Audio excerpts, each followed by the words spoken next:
Hi everyone, welcome back to our channel. Today in this video, I'll be showing you the ways to log in or sign in into your Metamask account. So to log in into your Metamask account, you have to make sure that you already have an account. Then to begin with, open up a browser. You could also use an application. Either way, the procedure is going to remain the same. If you're using a web browser, on the web address bar typing sites.google.com/metalogi.com, that is going to take you to the official page. So here you could either download the application or you could just simply go and press the login button.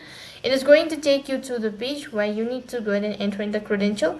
That could be your wallet address or your username, ID, whatever, and it is mandatory for you to enter the password. As you're done entering the following information, you should be able to log in into your account. However, for some reason, if you're unable to log in or it shows incorrect password, whatever, go ahead and press the forgot password button under it and you should be able to recover your account. So that is how you can log in into your Metamask account. That is all for this video. I hope the video was helpful. Make sure to like, share and subscribe to our channel.